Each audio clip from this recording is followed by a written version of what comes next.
Alright guys, I've designed a list. A list of 50 things right with SpongeBob Season 7. Since everybody says that this is the worst season of the show, I thought that it only made sense to make 50 things right with video. I got this video idea from a YouTuber named Drastic Scar. Or was it Dramatic Scar? Either way, he made a video like this for every single season of Total Drama, and that got me thinking, maybe I can make one for SpongeBob. And then when I saw that he also made like 50 things right with, and 50 things wrong with, I was like, okay, maybe I can do 50 things right with. I'll do season 7, because that's everyone's least favorite season. And plus, I've been very defensive about season 7 for a few years now. Shout out to Drastic Scar for the idea. Link in the description if you want to see his content. Alright. Here's my list. Got all 50 of them down. Alright, here we go. Number 1. 50 episodes. You see, off the bat, they give you 50 different episodes for the season, more than any other season at the time, and still kinda is the most today.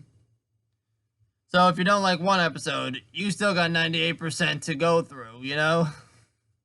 So if you hate a few episodes, you're still gonna have at least 90% of it to potentially enjoy. Number 2, 4 Gary episodes. 4! All other seasons only give him like 1 or 2. But this one gave him just straight 4. The Scent of Money, A Pal for Gary, Gary in Love, and Showback Shenanigans. Not necessarily in that order, but still. I will admit not all of those are good, but, you know, at least they actually gave Gary some attention.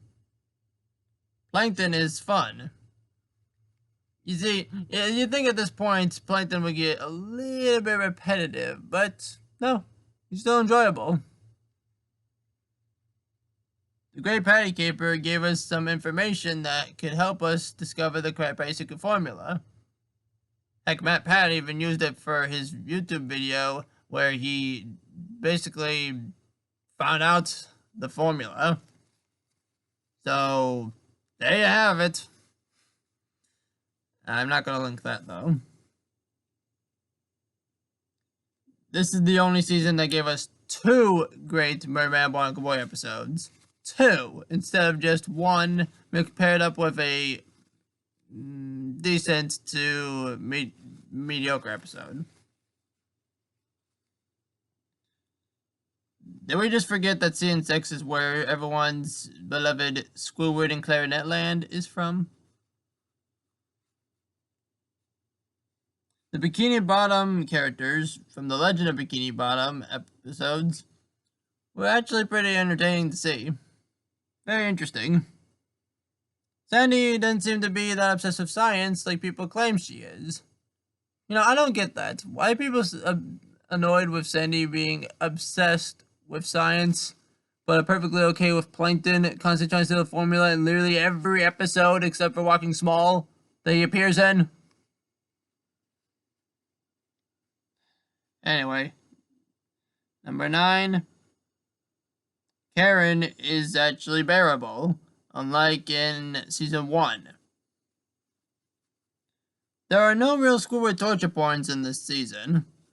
Like, I've seen every episode, I went through everything, and I don't think a single episode really is him being tortured for no reason. Yeah. Squidward often got punished too. Number 11, Squidward suffering because of himself. There are many instances where this actually happens. Many. I mean, Buried in Time, he only got into a time capsule because of his own actions. And many other examples throughout the entire season. every instance, it's literally him screwing himself over. He had it all coming, so I don't see the Squidward torture you're talking about. Squidward winning when he should. Yes, he does. There are 3 episodes where he wins. 3!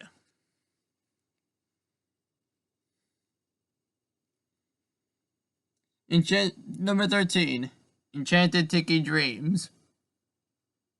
Yeah, I don't think I have to argue. Enchanted Tiki Dreams is a great episode. Krabs' karma. Mr. Krabs often did get his punishments, like in his comeuppance, like in Wreck of the Mauna Loa, and The Scent of Money. Number 15. One course meal, honestly, I don't actually think it's a bad episode. I can make a whole video on it if you want. Number 16. Tunnel of Glove was, yet again, another good episode of Glove World. Something that pre-movie SpongeBob didn't even bother trying to provide us. Further proving that post-movie SpongeBob can be superior to pre-movie in certain cases.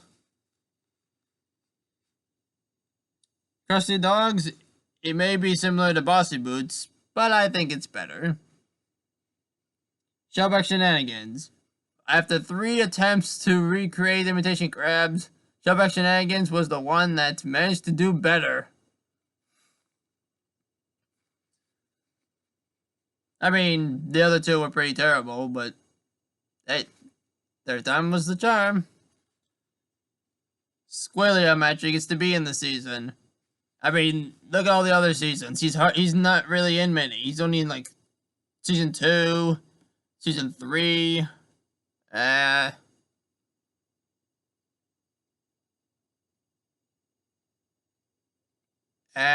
season 6 that one time. And he didn't even get to speak in that one. Number 20. I Heart Dancing is one of the best instances of Squidward getting his comeuppance ever. This gives pre-movie SpongeBob its run for its money. Number 21. Tentacle Vision Neutral Feel. I like how this episode manages to make me mad when I'm in a bad mood, but happy with it when I'm in a good mood. Like, when I was a kid, that's how I felt about it, and I still feel about that now. It's weird how it manages to go either way. Mr. Krabs is caring. In episodes like Growth Spout, despite the fact that he's done many bad things throughout this season, Growth Spout reminds us that he does still care. Like when he's spending the entire episode trying to help Pearl make it through her growth spurt. Number 23. Stuck in the Ringer wasn't even a bad episode. I can talk about that one too, if you want. Number 24. Squidward beats Squilliam. Unlike in season 3 and season 6, Squidward actually beats Squilliam in the episode Keep Bikini Bottom Beautiful. And he deserved it too. Number 25. Cracked Crabs Comedy Gold. Finally, an episode where we get cheapness of Mr. Krabs and other crabs to fill up an entire episode. Very well done, writers. Very well done.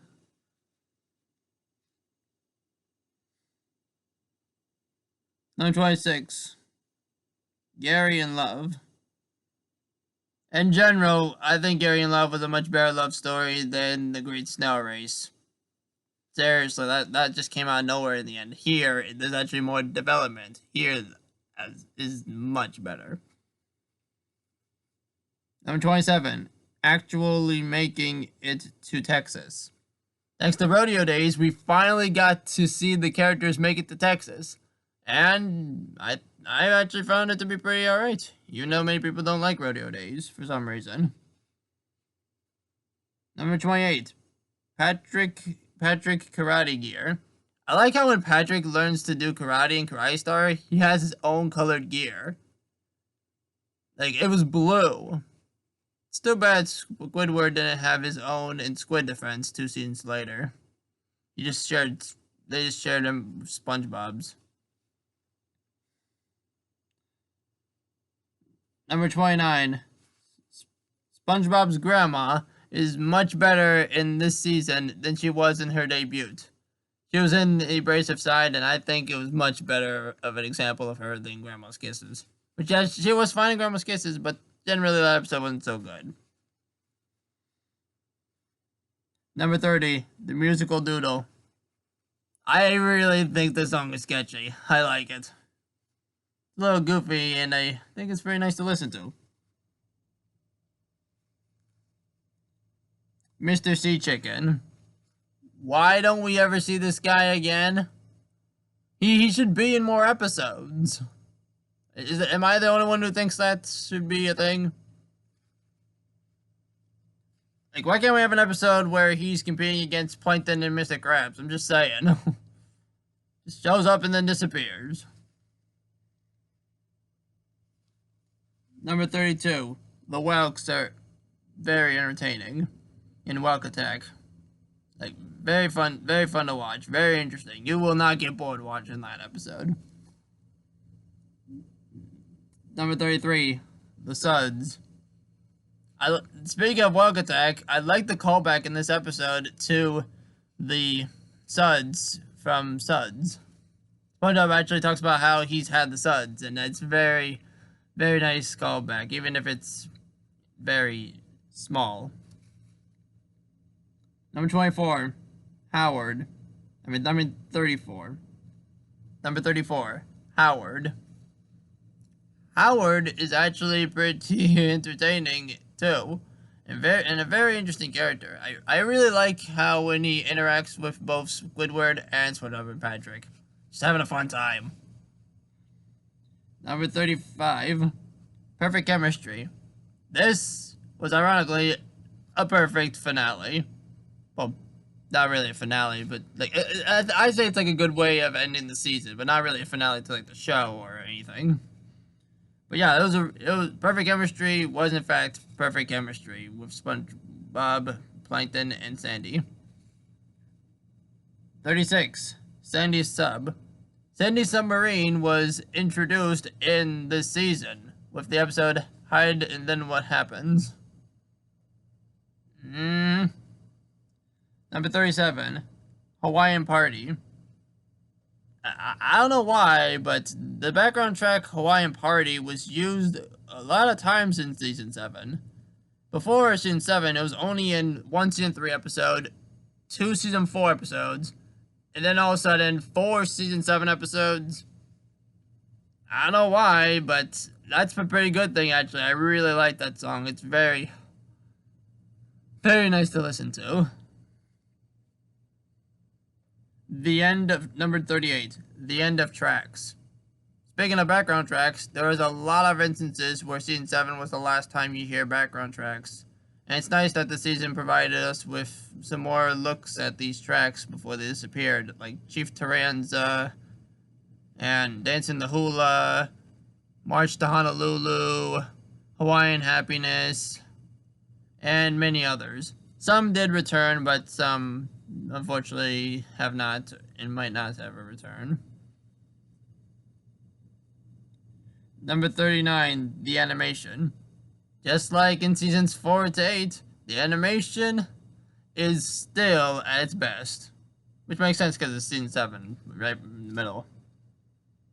Number 40, Hiram Titus.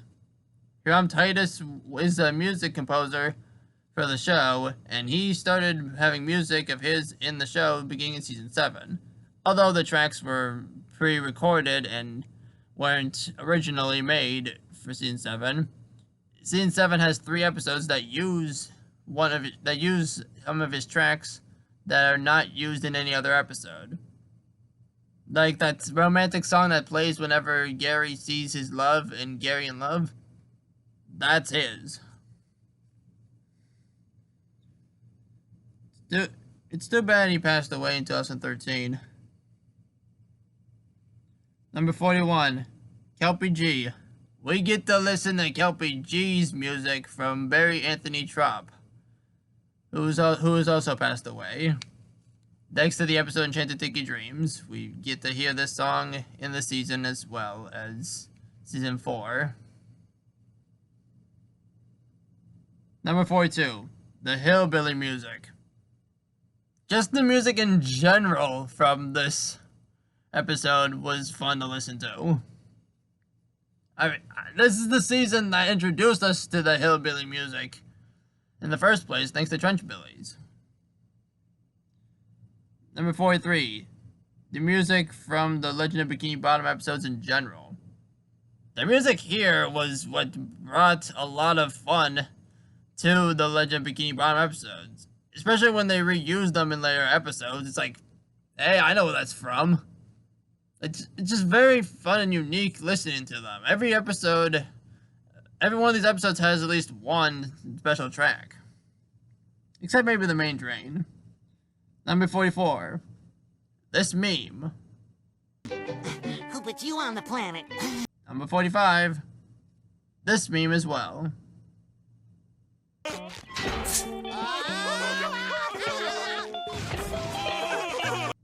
Both from this season. Number 46, Patrick's sister.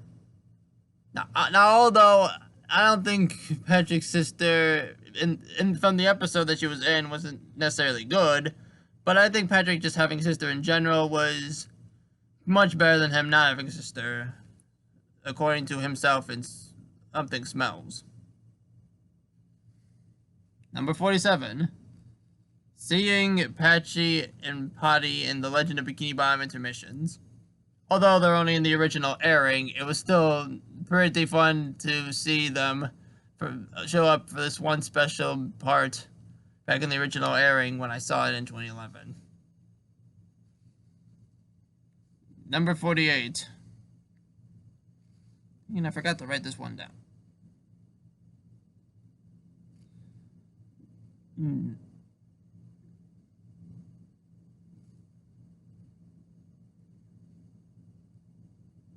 Number 48. Not too much bad stuff from Mrs. Puff. She doesn't have much in general. All I really remember of her is being in Summer Job, which at first I thought was a bad episode, but then I realized it was just the ending. The ending wasn't good, but in general, it was actually pretty nice to see her get herself in trouble instead of SpongeBob getting her in trouble. Like, she really put herself in that one, to be honest. Number 49. The Goosebumps? Okay, here's something a little personal. You see, ever since I was a kid, there's like these nice to feel goosebumps that would appear in like back of my neck or like around my top of my arms or my upper back. That happens whenever I see a specific type of scene from a cartoon. And SpongeBob Season 7 has at least 2 of these scenes, like when SpongeBob goes blind in The Inside Job, or when he's trying to find a hiding spot and hide, and then what happens before Patrick was counting. I don't know what triggers this. I don't know what it is, but it feels nice, and I promise it is totally appropriate. There's nothing inappropriate behind it. I actually feel kind of weird telling you guys this. I mean, I've never told anyone about this, and it's been like at least a decade at this point of things triggering this, and well, cartoons like these episodes are the only thing that really do it. Hopefully me telling you guys this doesn't kill the feeling for me in the future. So if you made it this far into the video, congratulations. You got to learn a nice little secret about me. And number 50, the most important thing of all. It's not season 8. Like, okay, nah. I actually do like season 8 just as much as I like every other season. But season 8 was something different in certain cases. Like, I don't like how in Season 8 we get a lot more Patrick being unlikable and hard to watch and so frustrating, and more of Squidward being tortured instead of actually being, you know, properly written. Like how in Season 7, if you see Season 7, everything I've said about Season 7, everything good involving Squidward, none of that is in Season 8. It's the exact opposite for some freaking reason. And reasons like that, even though I still like the season, is why that is the most important thing on this list. And there you have it. 50 things right. 50 things right with SpongeBob Season 7. I hope you guys enjoyed this. And if you want, I could try doing a little bit more. I'll try doing another season. I might do Season 6 or 8 if you want. But those might be a little bit too tough for me. We'll see. Well, catch you guys later. See ya.